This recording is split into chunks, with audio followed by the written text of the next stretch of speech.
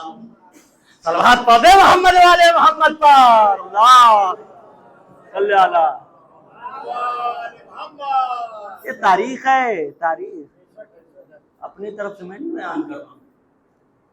آج تک سنا ہے کسی شیعہ کا مسئلہ، شیعہ شریعت کا مسئلہ کسی کافر نے حل کیا ہو؟ یا یہ سوشل میڈیا آپ لوگ چلانے والے، استعمال کرنے والے، آپ کو بھرا پڑا ہوگا سوشل میڈیا. کچھ سال پہلے ہی کی بات ہے کہ یوگی جی نے طلاق کے اوپر فیصلہ دیا تھا، ڈوب مر جانا چاہیے کہ بات شریعت کی ہے، کافر سے ہم حکم صادر کروائیں. تو یہ نتیجہ ہے اہل بیت یعنی ابو تراب یعنی علی ابن ابی طالب کے علاوہ کسی اور درس قرآن لینے کا. میں آگے اپنی منزل پہ. وَإِذِ ابْتَلَىٰ إِبْرَاهِيمَ رَبُّهُ بِكَلِمَاتٍ فَأَتَمَّهُنَّ. کل ترجمہ پیش کیا تھا ہم نے. اللہ نے ارشاد فرمایا کہ ہم نے حضرت ابراہیم کا کلمات کے ذریعے سے ایگزام لیا، امتحان لیا، اور جب اس امتحان میں حضرت ابراہیم کامیاب ہو گئے تب انہیں ہم نے لوگوں کا للناسی امام، لوگوں کا کیا بنا دیا؟ امام بنا دیا. تو اصل میں بات یہ تھی کہ عہدہ امامت اتنا بڑا عہدہ تھا کہ ابراہیم کے دل میں چاہت پیدا ہوئی. اللہ سے کہنے لگے قالا ومن ذریتی، پروردگار کیا امامت میری ذریت میں رہے گی؟ کیا امامت میری نسل میں رہے گی؟ تو اللہ نے ارشاد فرمایا بالکل رہے گی. قالا لا ینال عہد الظالمین، لیکن ہرگز ہرگز یہ منصب امامت جو ہے ظالمین کو نہیں ملے گا. یعنی پتہ یہ چلا امام کبھی بھی ظالم نہیں ہوتا. اگر اس کے اوپر گفتگو کی جائے تو بات بالکل الگ چل جائے گی. اس کو بھی کیونکہ مجھے سلسلے وار سے چلنا ہے، پھر 10 دن تک پڑھنا ہے، سسٹم خراب ہو جائے گا اپنا. پڑھوں گا، سب پہ پڑھوں گا انشاءاللہ. تو کیا فرمایا؟ کس چیز سے امتحان ہوا جی ابراہیم کا؟ بکلمات، کہے سے؟ کلمات کے ذریعے سے. اب مفسروں نے الگ الگ اپنی تفسیر کی ہے. کسی نے کہا ابراہیم کے 3 امتحان ہوئے اور جب اس امتحان میں کامیاب ہو گئے تب حضرت ابراہیم کو امام بنایا گیا. اس امتحان میں پہلا امتحان جان کا تھا، دوسرا امتحان ابراہیم کا مال کا تھا، اور تیسرا امتحان ابراہیم کا اولاد کا تھا. جان کا امتحان یوں دیا ابراہیم نے کہ فرعون اور نمرود کی لگائی ہوئی آگ جو ہے اس کے اندر چلے گئے، اور مال کا امتحان یوں دیا کہ جتنا غلہ تھا سب راہ خدا میں خرچ کر چکے تھے. اور اولاد کا امتحان تو ابراہیم نے کیسے دیا؟ آپ کو معلوم ہے کہ حضرت اسماعیل علیہ السلام کے ذریعے سے. لیکن میں زیادہ ڈیپلی جاؤں گا ہی، بات اوپر اوپر کی رہے گی لیکن سمجھ بالکل اندر والی رہے گی. کیا فرمایا اللہ نے کہ ابراہیم کا امتحان ہوا کلمات کے ذریعے سے. پھر سے بولیے، کاہے سے؟ کس چیز سے؟ ارے بولیے، شرمائیے نہیں، شرمایا نہ کریے علی کے فضائل میں بولنے سے. کس چیز سے؟ کلمات کے ذریعے سے. بولنا سب کا ضروری ہے. ہم جب تک بولیں گے نہیں تب تک پہچانے نہیں جائیں گے. اگر دار پہ میسم خاموش ہو جاتے تو آج تک کوئی جان نہ پاتا. میسم نے بول کے بتایا کہ مجھے پہچانو، میں علی کا محب ہوں. بولنا ضروری ہے. یعنی کس چیز سے ابراہیم کا امتحان ہوا؟ کلمات کے. سب کو بات سمجھ میں آنی چاہیے. میرے چھوٹے کمسن ہمسن بھائی بیٹھے، ان کو بھی سمجھ میں آنی چاہیے. کس چیز سے ہوا بھیا؟ کلمات کے ذریعے سے. اچھا، اور جب اس امتحان میں، یہی امپورٹنٹ ہے، جب اس امتحان میں کامیاب ہو گئے تب انہیں لوگوں کا امام بنایا گیا. یہ کلمات کیا ہے بھائی؟ چلیے اسی کو دیکھتے ہیں، کیونکہ اسی کے ذریعے سے امتحان ہوا. سب سے پہلے ہم کلمات کے حرف کو دیکھتے ہیں کہ اس کلمات میں کتنے حرف ہیں۔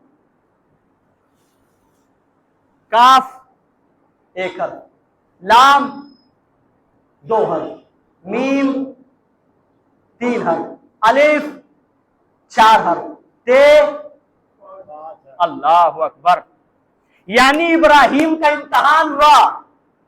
اب بھی کہنا پڑے گا کہ بولیے، کچھ تو سمجھیے، ابراہیم کا امتحان ہوا، اور یہ اتنا اہم امتحان ہے کہ اسی امتحان کے ذریعے سے امام بنایا جا رہا ہے، لوگوں کا امام مقرر کیا جا رہا ہے۔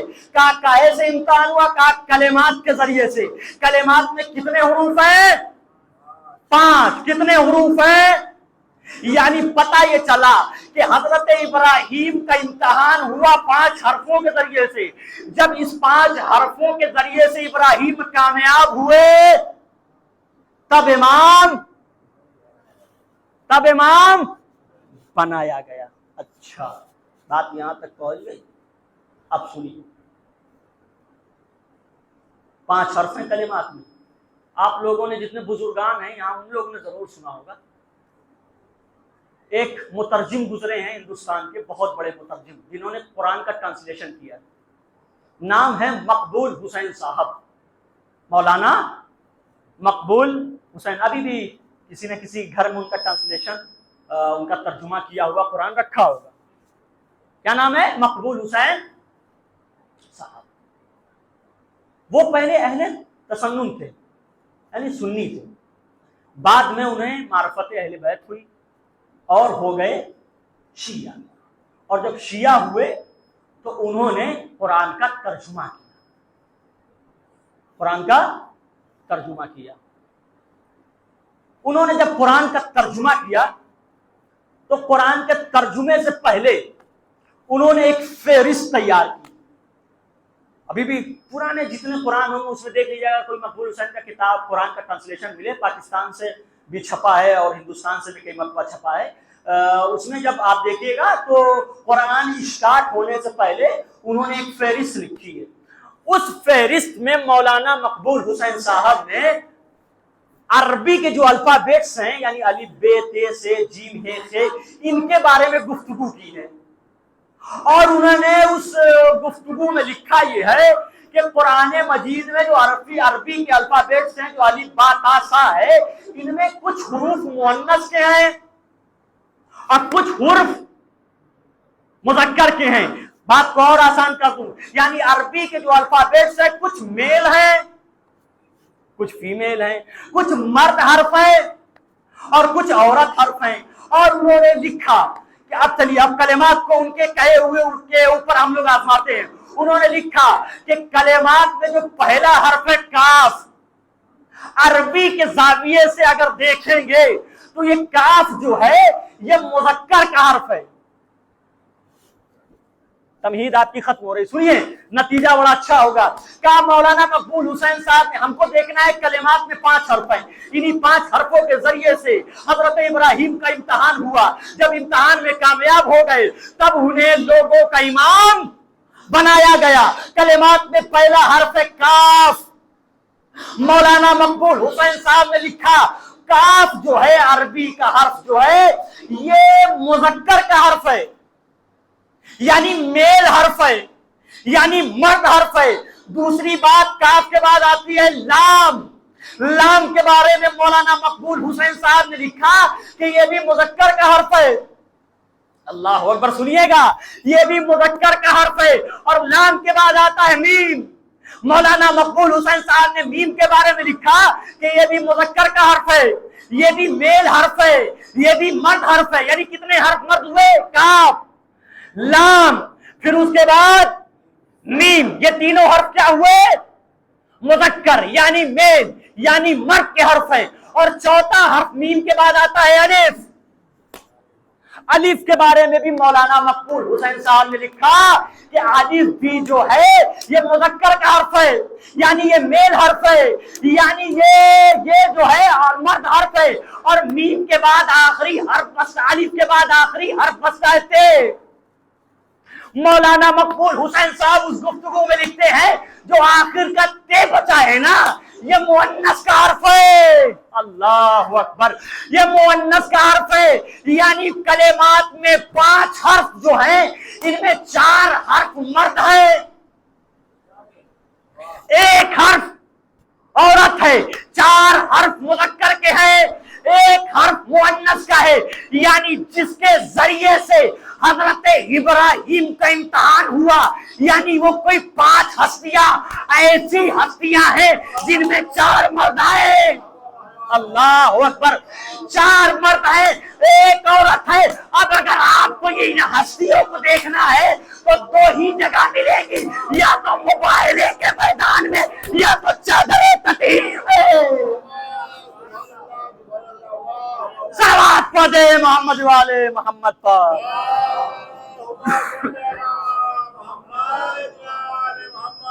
یعنی ابراہیم کا جو امتحان ہوا پنجتن پاک کے ذریعے سے ہوا، جب پنجتن پاک کے ذریعے سے امتحان ہوا اور جب اس امتحان میں کامیاب ہو گئے تب لوگوں کا امام بنایا گیا، تب لوگوں کا امام بنایا گیا، تب لوگوں کا امام، یعنی پتہ یہ چلا جب ابراہیم جیسا نبی بھی بغیر 5 کے سہارے کے امام نہیں بن سکتا تو تم بغیر 5 کے سہارے کے خلیفہ۔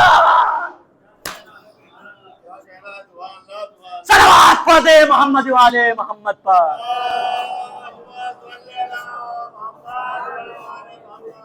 5 کے ذریعے سے ابراہیم کو امامت نہیں ملتی تو کس نے کہہ دیا کہ تم 5 کو چھوڑ کے خلافت لے لو؟ تم مانگتے، ان کے در سے کچھ بھی مانگتے مل جاتا، تم نے غصب کر لی اور ان کو چھوڑ کے رکھ دی، لہذا تمہیں خلافت نہیں مل سکتی، اس لیے کیونکہ تم نے 5 کا دروازہ چھوڑ کے خلافت کو اختیار کیا۔ یعنی ابراہیم امام بنے کس کے صدقے میں؟ کن ناموں کے صدقے میں؟ پنجتن پاک کے صدقے۔ بات یہاں تک پہنچ گئی، ایک بات اب بہت ہی امپورٹنٹ بات پیش کر کے مسائل آج کی مجلس تمام۔ امام کا ماننا بضروری، نبی نے فرمایا من مات ولم یعرف امام زمانہ مات میتۃ، جو انسان اپنے وقت کے امام کو پہچانے بغیر مر جائے اس کی موت جاہلیت کی موت ہوتی۔ اب جاہلیہ ہما شما والا جاہل نہیں، ایک اس کی الگ تشریح، کون سی جاہلیت؟ تو لہذا پتہ یہ چلا امام کا ماننا بس ضروری ہے، بغیر امام کے قیامت کے دن اللہ کسی کو بلائے گا تو اس کے ابا اماں کے ساتھ نہیں بلائے گا، بلکہ لوگوں کو ان کے امام کے ساتھ بلائے گا۔ نہایت ہی توجہ سے سنیے گا آخری بات۔ چلیے ہم امام کو پہچانتے ہیں کہ امام ہوتا کون۔ آج ایک معنی بتاؤں گا، پھر انشاءاللہ سلسلہ وار بتاتا ہوں۔ امام کا معنی سب سے پہلے ہم چلتے ہیں ڈکشنری سے پوچھتے ہیں کہ ڈکشنری نے امام کے معنی کیا بتائیں۔ ڈکشنری لغت سے پوچھا گیا کہ لغت یہ بتاؤ امام کسے مانا جائے، امام کون ہوتا ہے؟ تو ڈکشنری اور لغت نے بتایا کہ امام وہ ہوتا ہے جس کی اطاعت کی جائے وہ امام ہوتا ہے۔ کیا بتایا ڈکشنری نے؟ جس کی اطاعت کی جائے وہ امام ہوتا ہے۔ کون امام ہوتا ہے؟ جس کی اطاعت کی جائے وہ امام ہوتا ہے۔ چلیے لغت نے بتا دیا، اب چلیے بارگاہ قرآن میں۔ قرآن تو بھی تو کچھ بتا دے کہ امام کسے مانے ہم۔ قرآن نے بتایا وَلَا تُطِعِ الْكَافِرِينَ وَالْمُنَافِقِينَ۔ لغت نے بتایا تھا کہ جس کی اطاعت کی جائے، جس کی پیروی کی جائے، جس کے پیچھے چلا جائے وہ امام ہوتا ہے۔ اور قرآن نے کیا بتایا؟ وَلَا تُطِعِ الْكَافِرِينَ وَالْمُنَافِقِينَ۔ اطاعت نہ ہی کافروں کو ہوگی اور نہ ہی منافقوں کی ہوگی. یعنی قرآن اور لغت نے مل کے بتایا. قرآن پہلے لغت نے بتایا کہ جس کی اطاعت کی جائے وہ امام ہوتا ہے. قرآن نے کیا بتایا کہ وَلَا تُطِعِ الْكَافِرِينَ وَالْمُنَافِقِينَ، اطاعت نہ ہی کافروں کی ہوگی اور نہ ہی کافر. تو سب کو پتا ہے کہ کافر کسے کہتے ہیں؟ جو اللہ کی توحید کو نہ مانے، جو نبی کی نبوت کو نہ مانے، وہ کافر ہیں. منافق کسے کہتے ہیں؟ کیونکہ قرآن نے کہا ہے کہ اس کی پیروی نہیں کرنی. لغت نے بتایا کہ جس کی پیروی کی جائے وہی امام ہوتا ہے. تو ہمیں پتہ لگانا پڑے گا کہ یہ منافق کون ہوتے ہیں. چلیے پھر سے بارگاہ ہے قرآن میں، قرآن سے پوچھتے ہیں قرآن تو بتا منافق کسے کہتے ہیں. قرآن نے آواز دی وما اصابکم یوم التقى الجمعان فباذن اللہ وليعلم المؤمنون وليعلم الذين نافقوا. قرآن کہتا ہے اے نبی یہ اگر تمہارے پاس آ کے سوال کریں کہ یہ جنگ احد کس کے حکم سے ہو رہی ہے تو کہہ دیجئے گا ان سے فباذن اللہ، یہ اللہ کے حکم سے ہو رہی ہے. اب صرف میں قرآن کا ترجمہ پیش کروں گا، آپ کو پہنچ جانا چاہیے منزل تک. کہا جب یہ کافر یہ منافق پوچھے آ کے کہ یہ جو جنگ احد کس کے حکم سے ہو رہی ہے تو ان سے کہہ دیجئے گا فباذن اللہ، یہ اللہ کے حکم سے ہو رہی ہے. اور اے نبی یہ پھر سے سوال کریں گے کہ یہ جنگ احد کیوں ہو رہی ہے تو ان سے کہہ دیجئے گا وَلِيَعْلَمَ الْمُؤْمِنُونَ وَلِيَعْلَمَ الَّذِينَ نَافَقُوا، ان سے کہہ دیجئے گا کہ یہ جنگ احد جو ہے اس لیے ہو رہی ہے کیونکہ اللہ اس جنگ کے ذریعے سے دیکھنا یہ چاہتا ہے کہ کون لوگ ہیں جو نبی کا ساتھ دے کر مومن کہلاتے ہیں اور کون لوگ ہیں جو نبی کا ساتھ چھوڑ کر منافق کہلاتے ہیں. کون لوگ ہیں جو نبی کا ساتھ دے کر مومن بننا چاہتے ہیں اور کون لوگ ہیں جو نبی کا ساتھ چھوڑ کر منافق بنتے ہیں، منافق ہوتے ہیں. یعنی پتہ یہ چلا جو نبی کا ساتھ دے مومن، جو نبی کا ساتھ چھوڑے، جو نبی کا ساتھ بولیے جو نبی کا ساتھ دے مومن، جو نبی کا ساتھ چھوڑے، جو نبی کا ساتھ دے مومن، جو نبی کا ساتھ چھوڑے وہ منافق. ادھر قرآن نے اور لغت نے بتایا نہ جس کی اطاعت کی جائے وہ امام ہوتا ہے، اور قرآن نے بتایا کہ نہ ہی اطاعت کافروں کی ہوگی نہ ہی اطاعت منافقوں کی ہوگی. اور ادھر منافق کی تعریف قرآن نے کی کہ جو نبی کا ساتھ چھوڑ دے وہ منافق. یعنی پتہ یہ چلا امام اب وہی شخص ہو سکتا ہے جو نبی کا ساتھ دے. اللہ اکبر. امام وہ نہیں ہو سکتا جو نبی کا ساتھ چھوڑے. یعنی پتہ یہ چلا میدان میں لڑنے والا امام ہوگا، ہائے ہائے ہائے ہائے، میدان سے بھاگنے والا امام. اللہ اکبر. آخری جملہ اور آپ کی زحمت تمام. پتہ یہ چلا قرآن اور لغت نے مل کے بتایا جو نبی کا ساتھ دے وہی امام ہوگا، جو نبی کا ساتھ نہ دے وہ امام نہیں ہوگا. اب دنیا میں عقیدے کے اوپر اگر کسی چوراہے پر کسی سڑک پر آپ سے اگر کسی کے امام کے سلسلے سے بحث ہو جائے نا تو اپنے سینے کو کشادہ کر کے اس کو جواب دیجیے گا کہ ہم جسے امام مانتے ہیں وہ کسی میدان سے بھاگا ہو تو بتاؤ، تم جسے امام مانتے ہو وہ کسی میدان میں ٹکا. صلوات پڑھ دے محمد والے محمد پر.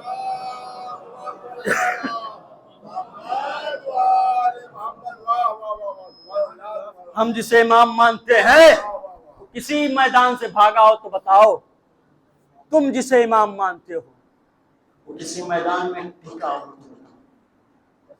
بھاگنے والا امام نہیں ہو سکتا، میدان میں لڑنے والا امام. اور جو برحق امام ہوتا ہے وہ کبھی بھی میدان نہیں چھوڑتا. خدا کی قسم کبھی بھی میدان نہیں چھوڑتا، چاہے وہ جیت رہا ہو یا ظاہری طور پہ ہار رہا ہو. اللہ وہ کبھی بھی میدان نہیں چھوڑتا. اور جو ظاہری امام ہوتا ہے وہ شریعت پہ اگر کوئی حرف آ جاتا ہے تو اسے فکر نہیں ہوتی، لیکن جو من جانب اللہ ہوتا ہے، جو اللہ کی طرف سے امام ہوتا ہے، اگر شریعت پہ کوئی آنچ آ جاتی ہے تو وہ فوراً آگے بڑھ کے اس کی حفاظت کرتا ہے. یزید نے کہا تھا نہ کوئی محمد آئے، نہ کوئی نبی آیا، نہ ہی کوئی اسلام آیا، نہ ہی کوئی قرآن آئی۔ کون تھے دعوے کرنے والے؟ تو امام بننے والے بہت سے لوگ تھے۔ کس نے یزید کو منع کیا؟ نہ ایسا نہ کہو، کیونکہ یہ سب دنیاوی امام تھے، لیکن جو اللہ کی طرف سے امام تھے وہ آگے بڑھے، کہا نہیں یزید ہم تیری اس بات کو قبول نہیں کریں گے، ہم تیری اس بات کو کبھی بھی ماننے والے نہیں ہیں۔ کیوں؟ کیونکہ ہمیں فکر ہے قرآن کی، ہمیں قرآن کو بچانا ہے، ہمیں نماز کو بچانا ہے، ہمیں دین کو بچانا ہے، ہمیں نبیوں کی محنت کو بچانا ہے۔ ہاں باب ازاں آج اسی ایمان کے غم میں ہم لوگ شریک ہوئے۔ مولا کے چاہنے والوں، اللہ آپ کو سلامت رکھے، مولا آپ کو طول عمر عطا کرے، آپ کی پریشانیوں کو دور فرمائے۔ آپ سے بڑی محبت ہے حسین کو، بہت نصیحت کی آقا حسین کو آپ سے۔ آپ نے سنا ہوگا، بارہا خطیب حضرات نے پڑھا ہوگا آپ کے سامنے کہ وہ وقت جس وقت انسان کو کچھ نہیں یاد ہوتا ہے، جب بھی انسان پہ کوئی مصیبت آتی ہے تو انسان ہر کسی کو بھول جاتا ہے، لیکن آقا حسین نے اس وقت بھی اگر کسی کو یاد کیا ہے تو ہمیں اور آپ کو یاد اللہ سنیں گے اللہ۔ روایت میں ملتا ہے کہ 6 ماہ کا اصغر باپ کے ہاتھوں پہ شہید ہو گیا۔ ایسے عالم میں کسی کو کچھ یاد رہے گا؟ روایت میں نے پڑھا ہے عزاداروں کہ ایسے عالم میں اصغر کا لاشا اپنے ہاتھوں پہ اٹھائے ہوئے آقا حسین آواز دیتے ہیں، میرے شیعوں گواہ رہنا، میں نے اصغر کے لیے ظالموں سے پانی مانگا تھا، ظالموں نے پانی تو نہیں دیا، گلوئے اصغر پہ تیر۔ اللہ اکبر۔ حسین کسی کو بھی مخاطب کر سکتے تھے، کسی نبی کو، کسی اولیاء کو نہیں، اگر کسی کو گواہ بنایا ہے تو آپ کو بنایا۔ حاضرانو، یہ موقع حسین نے آپ کو یاد کیا۔ ایک اور موقع یاد دلاتا ہوں، 2 روایتیں، لیکن دونوں روایت دونوں الگ الگ طریقے سے وارد ہوئی ہیں۔ ایک روایت یہ بتائی جاتی ہے جب حسین آخری رخصت کے لیے خیمے میں سید سجاد سے ملنے کے لیے آئے، اور ایک روایت یہ بتاتی ہے کہ سکینہ نے یہ روایت کی ہے، جناب سکینہ بتاتی ہیں کہ جب میرا پاپا مارا گیا، شام غریبہ کی رات آئی نا، تو میں اپنے پاپا کو ڈھونڈتی ہوئی مقتل کی طرف نکلی تھی، آواز دے رہی تھی اینا اینا بھی ہے میرے پاپا کہاں ہو؟ تو ایک لاش، ایسی لاش جس کے اوپر سر نہ تھے، اس لاش سے آواز آئی، میں قریب گئی تو میری بابا کے ارے کٹے ہوئے سر سے تازہ خون جاری تھا، اور اس رگ سے ایک آواز آ رہی تھی۔ جناب سکینہ کہتی ہے اب جو میں نے کان لگا کے سنا تو وہ رگ یہی کہہ رہی تھی، اے میرے شیعوں جب بھی ٹھنڈا پانی پینا، ارے تیری پیاس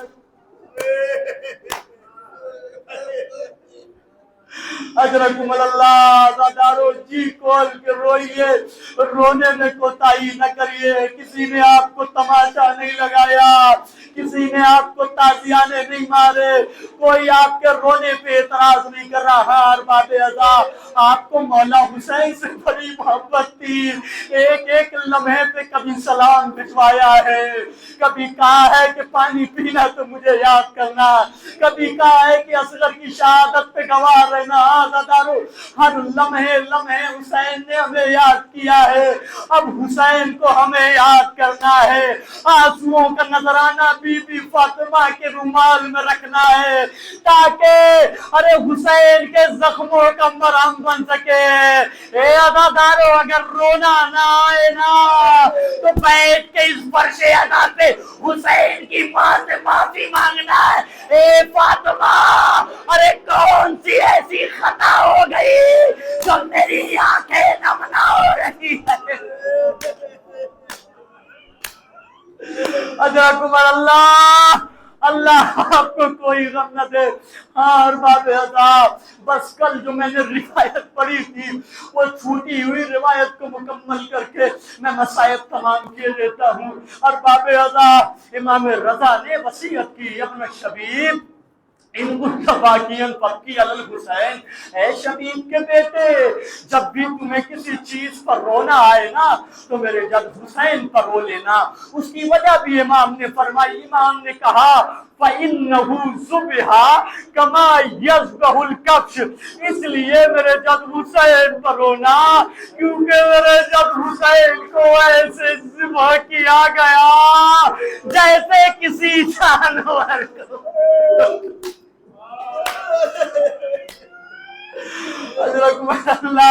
اللہ آپ کو کوئی غم نہ دے. اور باب عذاب، امام نے تشبیہ مثال کس سے دی؟ آقا حسین کے ذبح ہونے کو جانور سے دی. آپ جائیے نہ جانے آقا امام کی تشبیہ، ذبح ہونے کی تشبیہ امام رضا سے جانور سے، امام رضا نے جانور سے کیوں دی؟ ہم نے دیکھا یہ ہے کہ جب بھی کوئی جانور ذبح کیا جاتا ہے تو اسے پانی پلایا جاتا ہے، لیکن ہائے رے کربلا، ہائے رے آقا حسین جسے ذبح پیاسا. اب مجھے نہیں معلوم امام نے کیوں تشبیہ دی جانور سے ذبح ہونے کی. ہم نے یہ دیکھا ہے کہ شریعت نے بتایا ہے کہ جب بھی کوئی جانور ذبح کرو تو چھری جو چاقو ہے جس سے ذبح کر رہے ہو وہ تیز ہونا چاہیے تاکہ ذبح کرتے وقت جانور کو تکلیف نہ ہو. ہائے رے آقا حسین، ارے شبر کا کند خنجر، ارے 12 ضربوں نے حسین کا گلا، کبھی بابا کو پکارا، کبھی اماں کو آخری ضرب پہ پکارا، آئے ابا.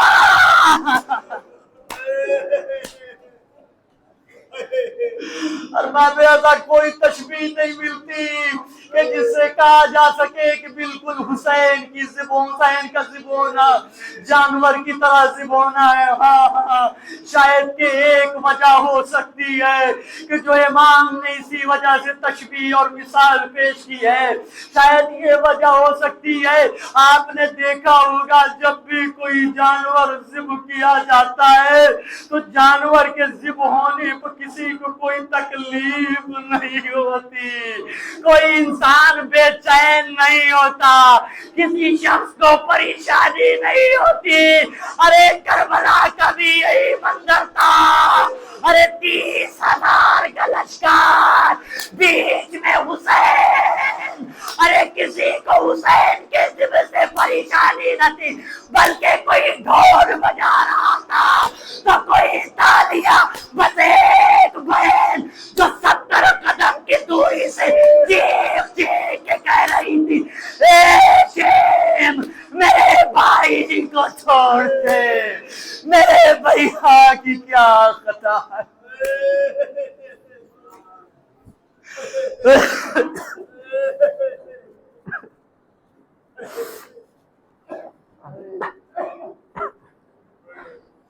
انا للہ و انا الیہ راجعون. ماتم حسین علیہ السلام.